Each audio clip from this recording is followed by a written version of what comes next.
Welcome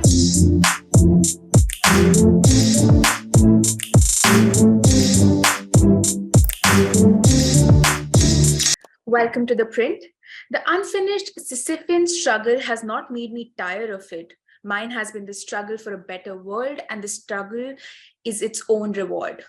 These are the words from an undated note by Mr. KG Kannabiran, who was a human rights lawyer and is known as the architect of the civil liberties movement in India. In today's episode of ThePrint SoftCover, we will be discussing the work and life of Mr. Kannabiran, who was the president of Andhra Pradesh Civil Liberties Committee, as well as the national president of People's Union for Civil Liberties, which is PUCL, and led the struggle for development of civil rights in India from the front, whether it was taking up cases during the emergency to free those arrested under the preventive detention laws back then, or taking up death penalty cases of political dissenters. We will be discussing the book, which is called The Speaking Constitution, a Sisyphean Life in Law, which is Mr. KG Kannabiran's 2009 Telugu language memoir, and is translated into English by Ms. Kalpana Kannabiran, a sociologist and legal scholar from Hyderabad, who also happens to be Mr. Kannabiran's daughter.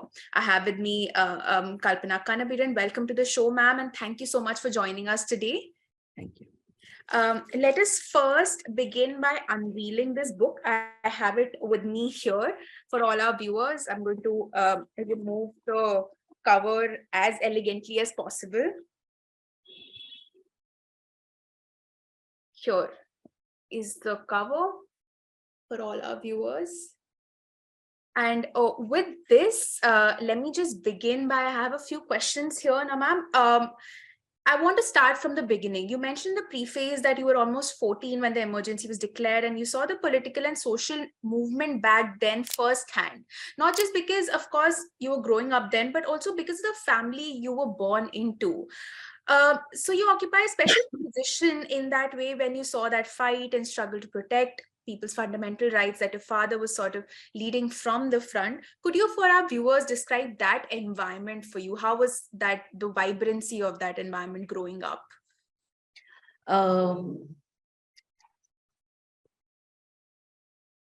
When I go back to those, to our growing years, and we were what, 15, 14, and 9, when the emergency was declared. And in terms of what impact it had, or what we were actually able to grasp, I think we just kind of grew up feeling this was all part of normal day-to-day life. Yeah. People coming in, going out, some friends coming in, or some acquaintances coming in. And after they left, my mother would casually say that, you know, she was, or he was in jail and has just come out, or the spouse is in jail.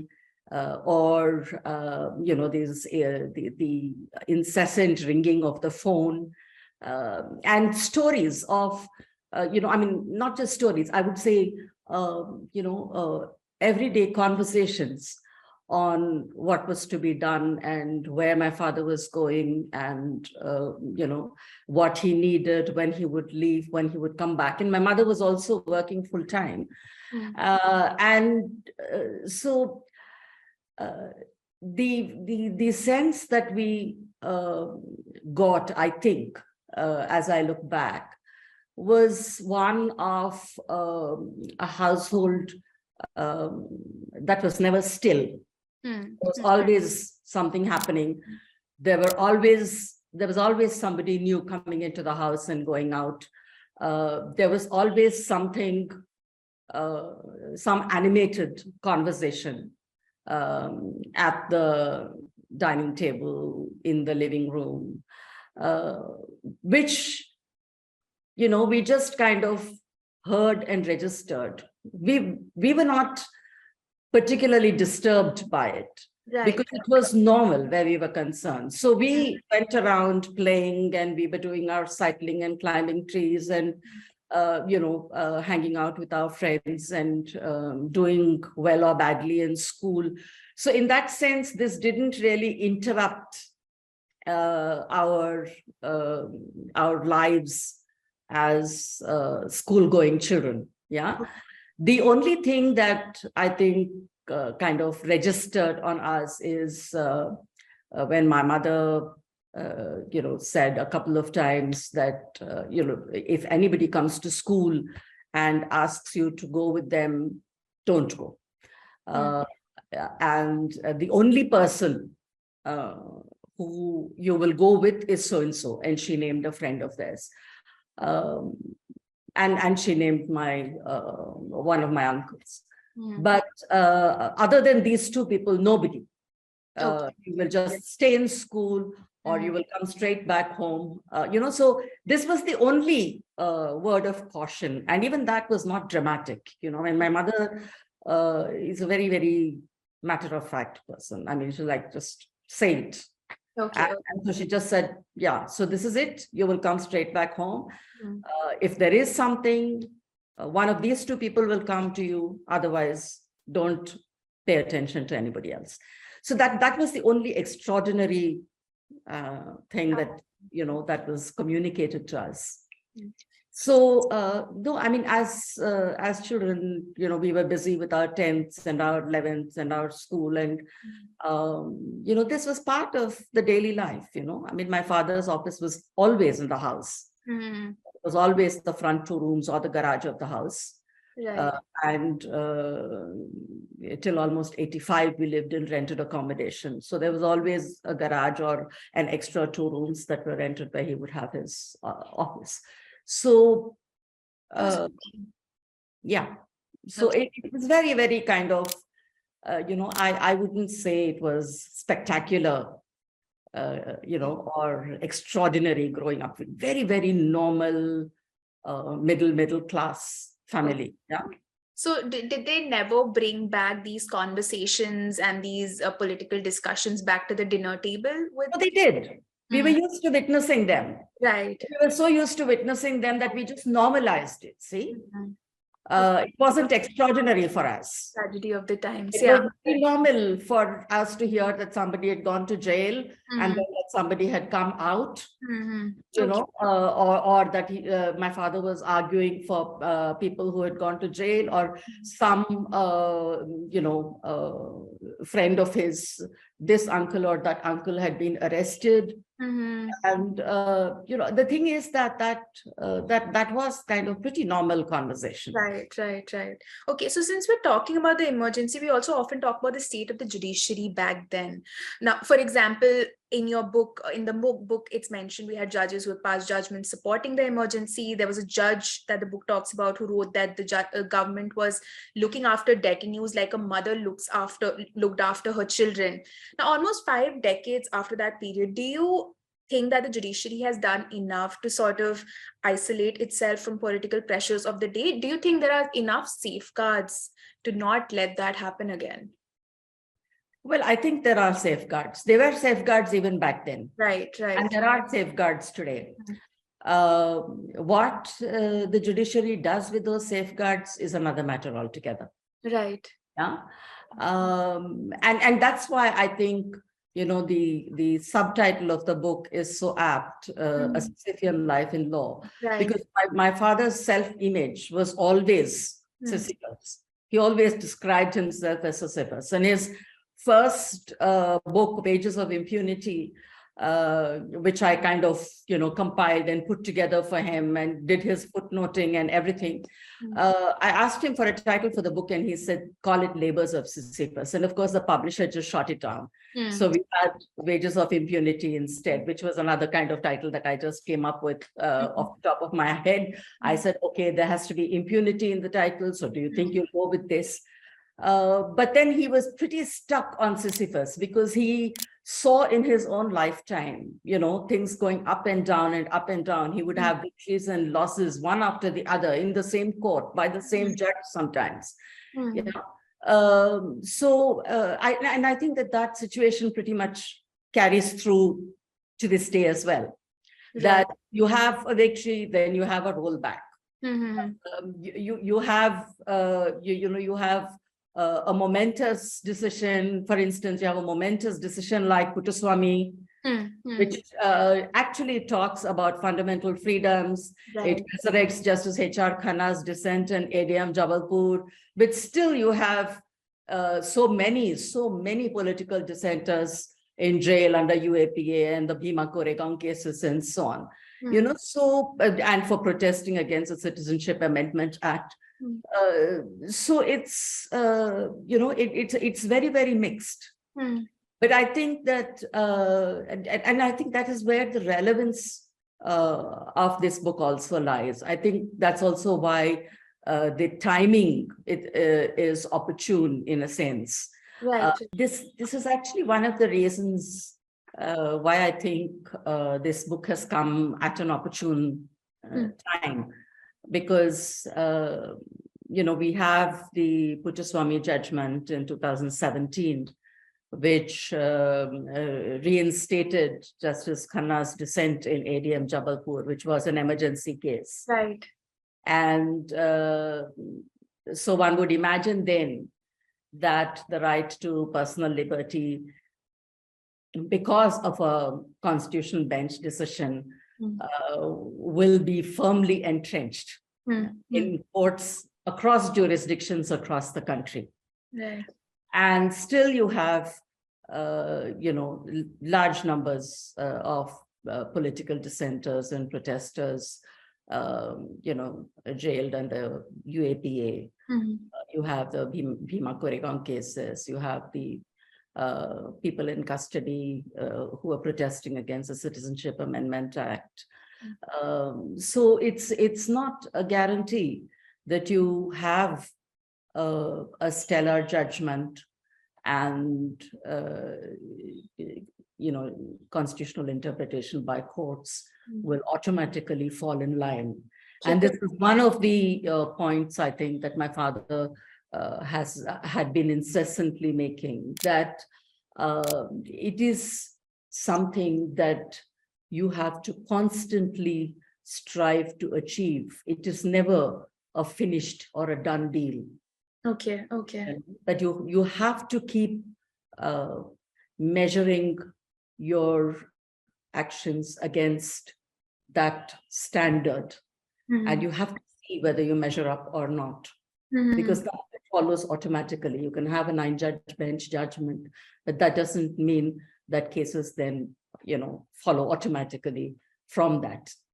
Okay. I understand that that's the reality of things, that there is a 9-judge bench judgment. It talks about the right to privacy, it talks about liberties in, so many words, but that doesn't necessarily trickle down to, maybe lower courts or even within the Supreme Court. Why, according to you, why do you think this dichotomy exists at all?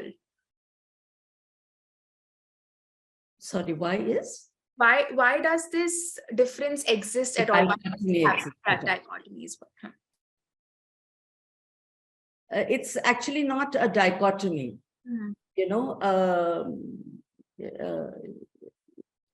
It is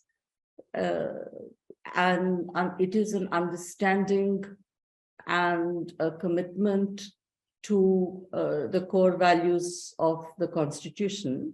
Right. And a clear separation between the imperatives of the government and the responsibility of courts. Right. Yeah. And this is something that I believe courts must constantly strive to achieve. Yeah. Okay. So it's not something that follows automatically. So it's not a dichotomy. What you have is a standard setting. Okay. Now, once you have the standard setting, and the standard is set repeatedly, time and again, yeah, and that has to then be the touchstone. So making that the touchstone is a very, very conscious exercise of enforcing the Constitution. And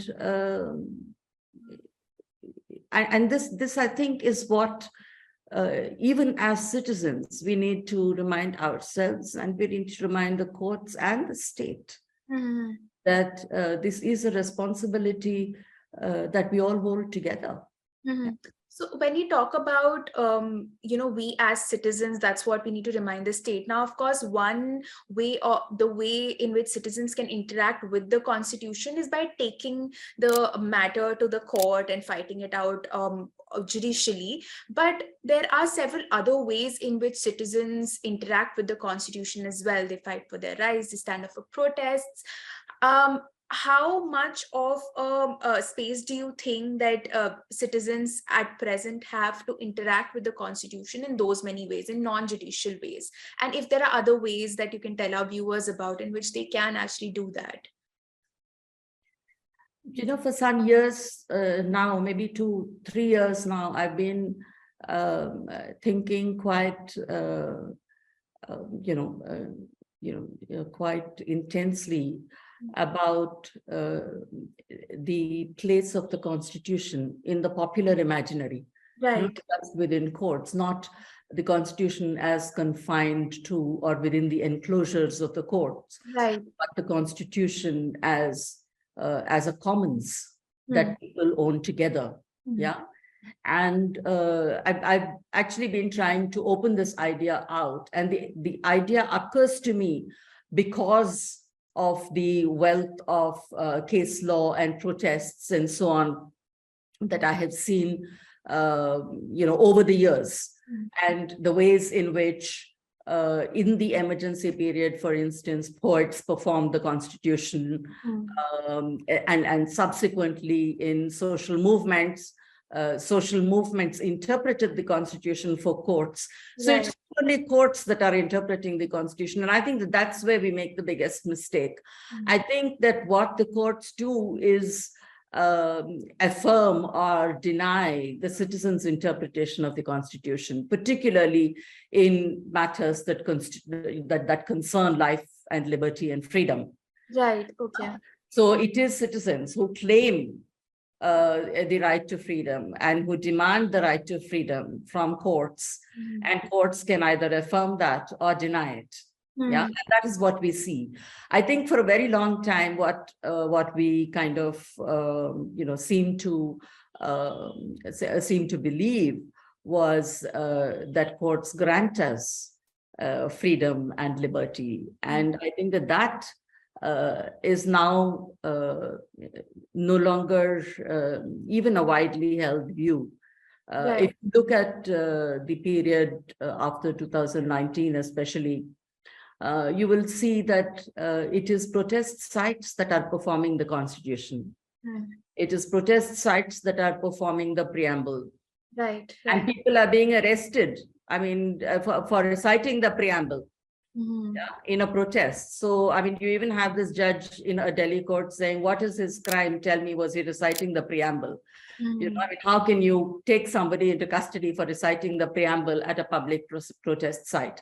So the idea, I think, of the Constitution as a commons is as something that is commonly held and protected and furthered and affirmed, with courts coming in to strengthen that affirmation. I think it has to be seen in terms of a dialogue between citizens and the courts in relation to or against a repressive state. I think that's a very important and interesting observation about the relationship of the Constitution with the people as well, because, we always talk about how that understanding is important, and that the understanding that the Constitution is not just for lawyers and courts to interpret. So thank you for making that point. But coming back to the book now, the book also talks about the debate around death penalty in India, around capital punishment. I feel like this debate, though, has often revolved around the morality bit of it, of sending someone to the gallows. But of late, this conversation is also focused on death penalty in India being subjective, arbitrary, or even just judge specific. Now, judges still do, and which is why there's another case that's pending in the Supreme Court again, where the judges have taken to re-look at the standards on which death penalty is awarded in India. And judges often feel that they can reform the unfairness and injustices of death penalty as a punishment. According to you, is it possible for judges to do that, to remove that arbitrariness and still have the punishment there? No, I don't think so. And in that, I actually agree with what Mr. Kannabiran says, which is that, if, premeditated, planned murder is the worst kind of murder, where there is a planning, there's a premeditated, it is a premeditated action, then that merits a graver punishment and a graver look. Then the death penalty is the most premeditated murder of all. Because you plan, it is deliberated on and then awarded. So for me, there is no middle line. I'm strongly of the view that the death penalty must go. Because you can't have the death penalty and say we will do away with arbitrariness. It just doesn't work that way. All right. Okay. Now, in the same chapter on death penalty, there's a reference to a judge who awarded death sentence in the Sheikh Mehboob Subhani case in Guntur in 1999. And we've already spoken about death penalty, but the line here says that the judge played to the gallery while doing that, while awarding a death penalty. Now, there's this whole debate about transparency and about how live streaming is helping, bring courts closer. But that also puts lives. Do you think this is becoming an issue about more judges saying what they want people to hear with live streaming? Do you see that as an issue? I actually no, I don't think live streaming is the villain there. I think live streaming is good because I think people need to know how decisions are arrived at, and they need to see how judicial deliberations, especially on matters of life and liberty, happen. So I wouldn't put the responsibility for populist jurisprudence on live streaming. I think that playing to the galleries anyway happens whether there's live streaming or not. With Subhani's case, there was no live streaming. Right. There were people protesting outside. Everybody is saying he must be put to death. So you don't really, playing to the galleries basically means that. I mean, we have it not only in courts. We also have it in cases of rape, for instance, in Hyderabad in 2019. I mean, you had 4 suspects who were just apprehended and shot dead. Right. And the police officers were then garlanded and sweets given, and there was celebration. So, playing to the galleries takes many forms. And the danger is that playing to the galleries results in the most gruesome acts of murder. Right. That enjoy the guarantee of impunity. So I don't think, I think the conversation must still focus on, what are the constitutional and legal tenets on which the death penalty can actually be justified. I don't think there are any. So rather than, wondering whether in awarding a penalty, a judge is capitulating to the galleries, or in not awarding the penalty, he is capitulating to the extremists. I mean, there will always be this kind of, a swing in stereotyping decisions of the judiciary. And the task of the judiciary is to stay on a focused course without actually allowing heightened public gaze to interrupt judicial deliberations. Right. Now, the book also has a chapter titled Dalits and the Rule of Law, and it addresses several arguments that are usually made against reservation. For our viewers, we can, of course, go by the book, read these arguments, but these arguments have only gained steam over the past few years, especially more recently with regard to the EWS reservations, the quota for economically weaker sections, the judgments upholding them. Even the judges spoke of the need to maybe do away with caste-based reservation gradually. Do you think it's time to do that? What do you have to say to that? I think caste-based reservations is a constitutional mandate, and it is not a matter of judicial discretion. Right. I think that what we need to recognize is that there are some parts of the Constitution that are that may be amenable to judicial discretion. There are some that are not. And caste-based reservations are a constitutional mandate, and it is not up to judicial discretion to do away with it. Right. You did have one rollback in Champakam Dore Rajan in the 1950s, but then you had an enactment that came immediately after that brought back reservations. And then you have a replay now, 75 years later. So we have to see what will happen to this now. But I really think it is a very, very serious and grave rollback of very, very hard-won victories. Right. There's just one or two more questions that I'm going to take, and I'd like to take us back to another chapter from the book, which is about the Parliament attack case. We have a chapter which refers to Afzal Guru's case, and there's a lot of public sentiment sort of involved in such cases. But even when we talk about terrorism cases, we have lawyers who passed resolutions still do to not appear for the accused, again, owing to public sentiment. What does this say about the people's even respect for rule of law? Is this a lack of faith in how the process will go on, or what does it say about them according to you? Well, Apoorva, I think it's important for us to remember that whether in the Parliament attack case or in Subhani's case or in several other cases that you might, think of, there are resolutions passed by lawyers, by one section of lawyers. I wouldn't even generalize it, by a section of lawyers that the accused should not be represented. But at the same time, we have to bring on record the fact that every time such resolutions have been passed, there have been lawyers who have stepped up front and defended the accused.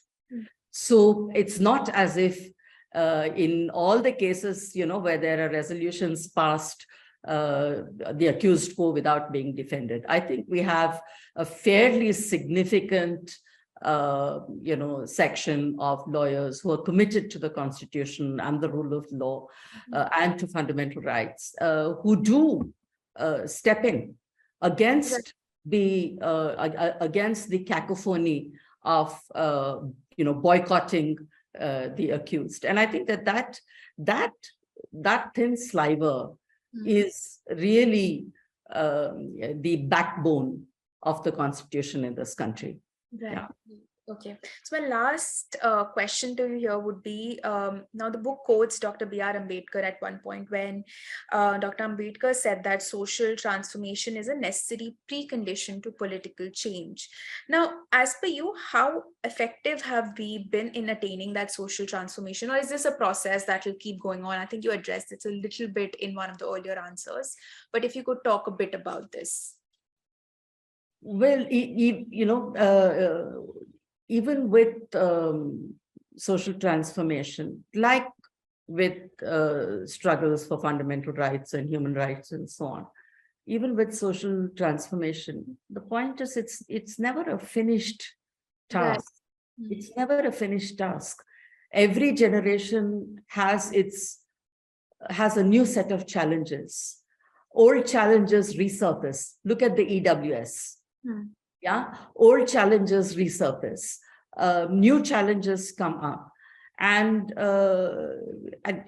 so social transformation is part of our responsibility of making and building and sustaining a convivial society. You know, a society that upholds the values in the preamble. But you can never ever say that this has been achieved and bas, now we rest. It never happens like that. I think every generation has the task of furthering and sustaining social transformation. At whatever level. It can be in terms of gender, it can be in terms of caste, it can be in terms of region, in terms of language, in terms of democratic politics. Yeah, in terms of fighting majoritarianism, in terms of fighting militarization and the truncation, the truncating of fundamental freedoms under conditions of armed occupation. You have so many different ways in which fundamental freedoms are defeated on an everyday level. And you will find this in every decade since independence, up to the current decade. Yeah. So it's, and so each of us from every successive generation have a responsibility to go back. So it's not as if, somewhere I think there is also a kind of fatigue that sets in okay, but we don't want to look at these old questions, what are the new areas in law that we explore? And I've also had these conversations sometimes with my students. What are the new and upcoming areas? And my argument has always been that the new, of course, there are new and upcoming areas and there are new challenges, but just the emergence of new and upcoming areas and new challenges doesn't mean that the old problems go away. Right. The fact that you have live streaming doesn't mean that suspects won't be shot in an encounter and get away, and the police get away with it. Right. And encounters we thought were a done deal in the 1970s. Right. So I think the old questions are enduring and need a constant struggle and a constant fight to combat. Right. But and surely there will be new issues and new questions that surface as we go along. I think that's very good advice even for our viewers to focus on as we reach the end of this episode. Thank you so much, ma'am, for joining us. I think I learned a lot from this conversation, and I'm sure our viewers will find it really fruitful and helpful as well. For our viewers, here's the book for all of you again. Go give it a read, give it a read, know about Mr. Kannabiran's life, know about the cases, and know about the journey of civil rights in India. This book will give you a complete picture of it for sure. Thank you so much for joining us. Thank you.